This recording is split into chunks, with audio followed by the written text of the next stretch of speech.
Nautila. Nemea and Lumina had slipped away while the city was asleep after the celebratory banquet, finding their way to the royal dock of Atlantum, where Nemea's aquapod was waiting. They arrived back at Nautila without being discovered and crept through the corridors to Nevin's quarters, which were near Nemea's rooms. The door was open. "Nevin?" whispered Nemea into the darkness. She touched a button near the doorframe and a low light filled the room. It was empty and the bed had not been slept in. "Has he left?" whispered Lumina. "I don't think so. He was concerned about Mother noticing my absence, so I don't think he would have chosen now to go anywhere. But I know where he might be." Nemea dimmed the room light and motioned for her friend to follow her. Taking every precaution to ensure they were not detected, Nemea and Lumina tiptoed their way to the Nautilan Library, a good 5-minute walk from the royal quarters. Nemea pushed the door open, and after checking the entrance, ushered Lumina into the darkened library. One half of the main room comprised shelves stacked with thousands of texts, from bound books to paperbacks sourced from Terra. There was a pot of computers near the far wall, and a series of reading desks with lamps in the centre of the room.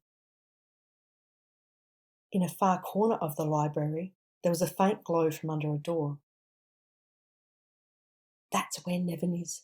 That's a private royal reading room where restricted texts are stored," whispered Nemea, pointing to the thin yellow bar of light.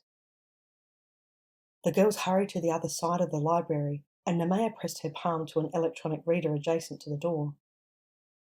The steel door to the vault slid open. Nevin looked up from his reading, looking startled at the unexpected entrance. His eyes widened. "Lumina?" The light colouring of the Ondan princess was a vivid contrast to the dark surroundings of Nautila. Lumina's face broke into a glorious smile as she ran towards him. Nevin rose to meet her with an embrace. He pulled back, cupping her cheek in his hand. "I can't believe it. What are you doing here? It's so dangerous." "We don't have much time," Nemea said, touching her brother's arm. "How are you going with the research?" Nevin ran his hands up his forehead and through his hair. "Whatever it is, it's nothing that our archives are offering any clue to," he said. Nemea began rummaging through the texts Nevin had piled across the desk. There were heavy, bound volumes of handwritten Nautilan history, centuries old. There were recent copies of Terran novels related to the ocean, and Terran texts on marine biology and naval warfare. Technical volumes on the construction and maintenance of deep-sea structures and submersibles. "Nevin, this is a mess," she admonished her brother.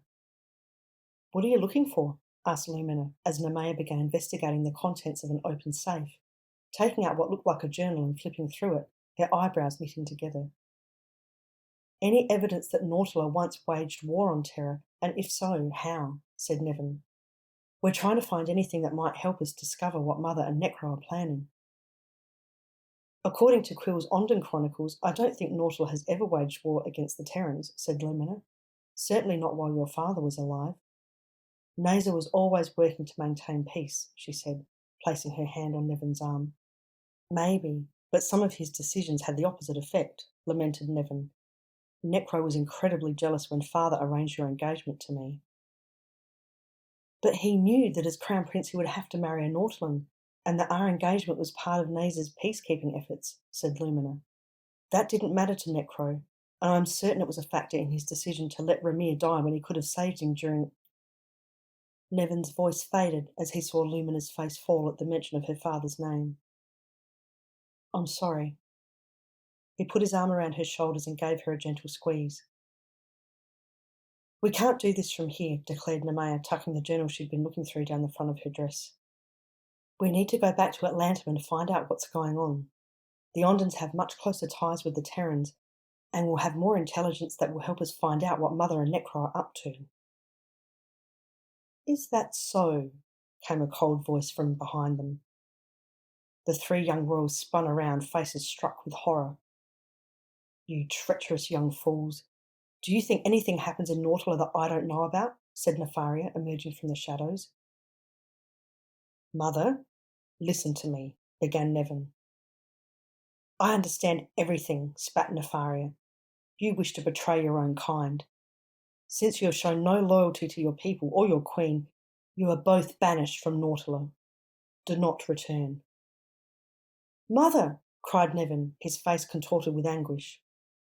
You are no longer my children. Nemaya's face reflected no emotion. Give me that journal, demanded Nefaria, holding her hand out to Nemea.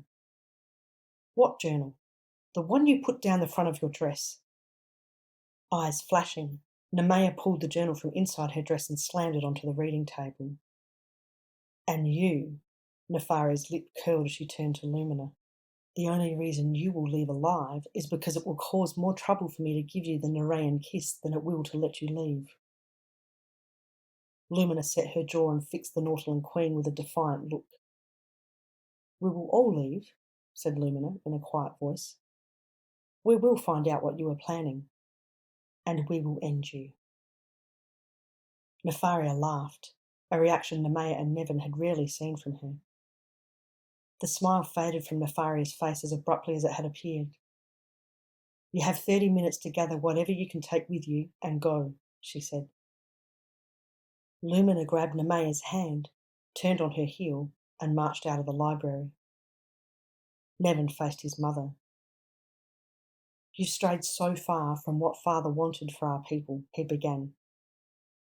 Before he could say any more, his mother slapped him hard across the face. Do not speak to me of him. Nevin's face had changed from one of shock to one of fury. For a moment, Nefaria shrank away from her son. Nevin's furious face faded to one of contempt, then pity. This lust for power. You've already lost your husband, your king. Now you've lost 2 of your 3 children. Whatever it is you're seeking, it won't be worth what you sacrificed, whispered Nevin. For a moment things were silent as mother and son locked eyes. Nevin broke the stare and turned his back on his mother. Then he was gone.